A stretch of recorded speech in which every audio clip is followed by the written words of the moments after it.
I would love to know, how did it happen for you? Like, have you always been more in tune with yourself? Have you been nourished to be in tune with yourself? Or maybe did you have a journey where you had to figure it out? You've been, on the mainstream path and realized, wait a minute, what am I doing? Why am I just checking off the milestones that just, I presume, everyone is doing? How did it ended up for you to really connecting and understanding that our core values are something that really makes such a difference on the fulfillment of our lives if we live in alignment? Yeah, I'm laughing because the idea that I had it all figured out from an early age is so not not my experience. I can't even. I'm like I've learned stuff from last week that has changed my life. That idea. No, I'm very much of a guy who has stumbled his way to a level of I'm just say a level of awareness but it's not happened because I've been brilliant. It's more happened because I've been stubborn and willing to just kind of keep pulling threads and digging in. Uh, so about 10, 12 years ago, early 2000 teens in that time, I ran a business that we did tribute videos for people. So like if you want to do a video for your mom, we get 30 or 40 or 50 people saying what they love and appreciate about her. They just send in a quick video clip. We put all those together and then we show it at a birthday party or a retirement or something like that. And I did several hundred of those videos over a few years. And somewhere along the way, it wasn't at the very beginning, it was probably 30, 40, 50 in, quite a few in.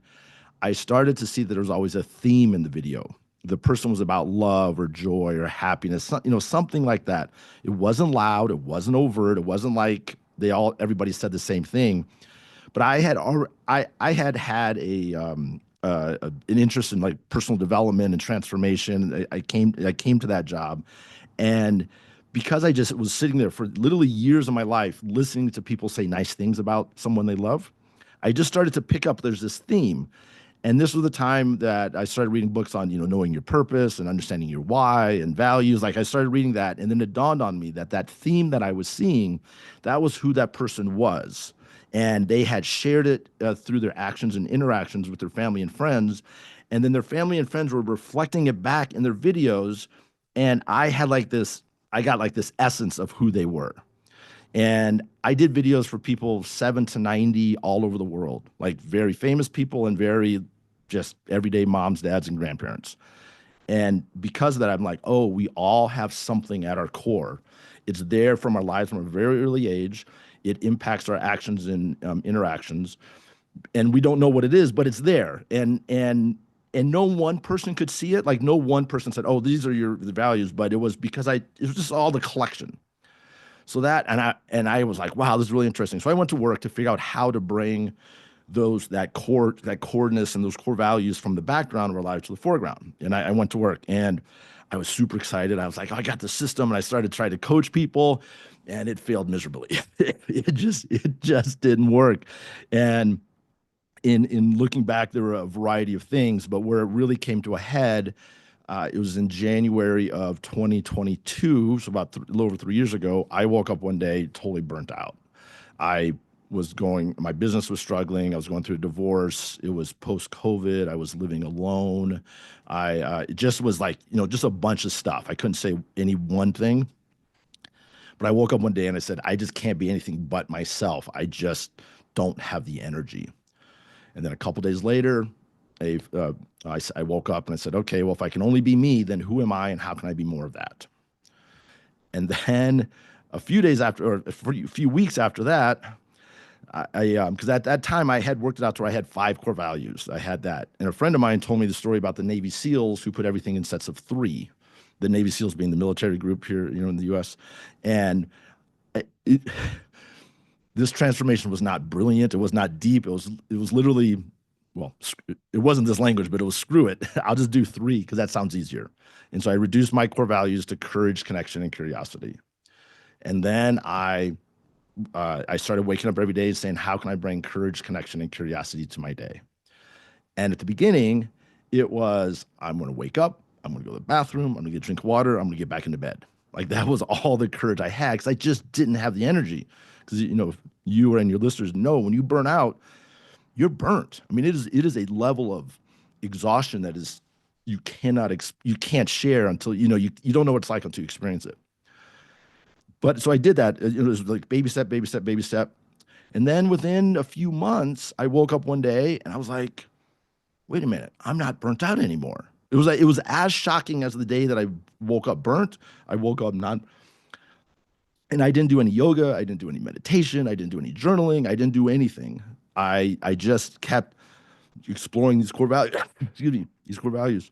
And what that taught me was like trying to be anything but yourself is exhausting fundamentally.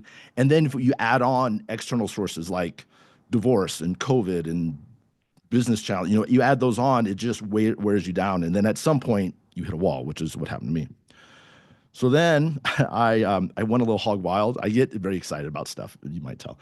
And I went very excited. I was like, core values this, core values this. I was talking to clients and it was going and it was great. But after a few months, I was like, this just isn't working the way it just wasn't working the way I wanted. And that got me thinking, exploring, because one of my core values is curiosity. And one thing I'm very proud of is I oftentimes in this journey is I hit a wall rather than giving up or thinking I should be doing something else, which I did do. But in the places that I really worked for me is I kept just being curious about the situation. And then so I realized that there's a difference between who we are and how we operate. Our core values are who we are, but we need a way to bring those core values to our business, to our life, to our relationship, to our whatever, to actually make it work. And I'm going to wrap this up. It's almost done here. I know this is getting long. Um, so I talked to a bunch of people and I worked out a plan that said, okay, how do people do things? And we came up with this pretty general. It's 5 steps. It's nothing profound. It shows up in other places.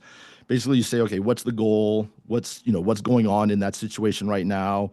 What's our plan? What actions can we take? And then how can we grow and celebrate? And I was like, awesome. And we rolled that out and we started talking to people. And again, a few months later, just not working the way I want. And my people were exhausted.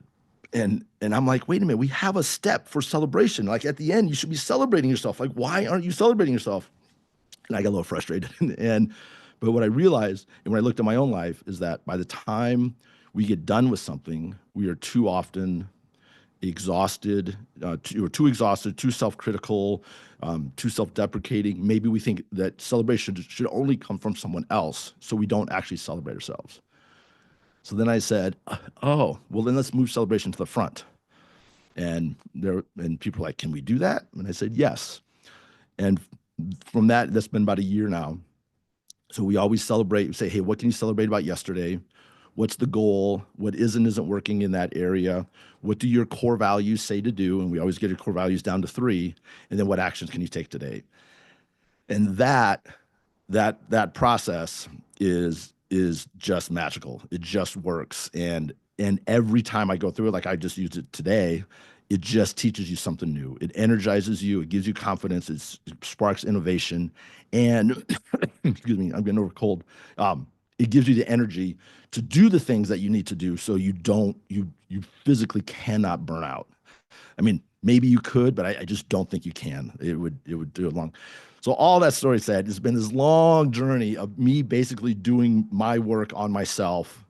Lots of struggles, going where, but now it's really about talking to people. Hey, are you in a space that you need to you're either are burnt out or slipping towards that and you need to recover, or you're like, hey, I want to have more creativity, more innovation, more confidence. And we use the exact same process, but they kind of have, different focuses. And I can totally resonate with what you were saying about, just not being yourself. Really, like, who else should we be than ourselves? And yet, obviously, we live in a world where, again, we are encouraged to be everyone else but our original, unique, authentic selves, because often we are not fitting into the, Netflix influencer stereotypical mold. We're unique, we're weird, we're quirky, but it's just so hard, as you said, to mask, to pretend, to fake, to avoid doing the things we want to be avoiding, to every day just try to please other people. And I do think a big part of this is people pleasing. It's the guilt that we carry from, well, if I'm myself, will I be hurting others? Will I, disappoint my parents? Will my partner still want me? Will my boss still accept me? Will my friends still love me? So how do you then work with people when sometimes we dig into our core values, we can uncover things that we've been hiding because again we think that they're not going to be accepted, that we're no longer going to fit into our tribe, into our community, we will feel as an outcast or we will be, not fitting in properly. And that is scary because we are wired for connection and belonging and a little bit of the, you know, conformity with people. So how do you then help people overcome this fear? Obviously, courage is one of your words and courage is required. But on a practical level, what can we do as we dig into our core values so we may uncover something that we have known and have been on purpose pushing away, or we have not been even aware that our true self, our true core values are just pushing us away from our comfort, our safety net, our people. Yeah, it's a great question. And it's an ongoing journey. This is what I say is like your my core values are courage, connection, and curiosity. And when I really got grounded in those, it became aware to me that there are places in my life where I am 100% courageous, connected, and curious. Like awesome. And there are a bunch of places where I'm not. And that was true before I knew my core values. That's true today, and that will be true if I'm doing this work 10 years from now. It does. You're always going to be bumping up against limits. And when I understood this, for me, I had this dual experience. One, it was like, oh, well, no, well, one, the first one is like, oh, well, I'm never going to be perfect. And I want to be perfect. I had that, like, I want to be good, that. And so I was like, oh, I'm never going to be perfect. But then I also had freedom. It's like, I'm never going to be this way. I'm never going to be 100%. So then the question always basically comes back to asking those questions. What can I celebrate about where I have been? What is my goal in this particular area? What's working and what's not? And how can I apply my core values to the situation? And then what actions can I take?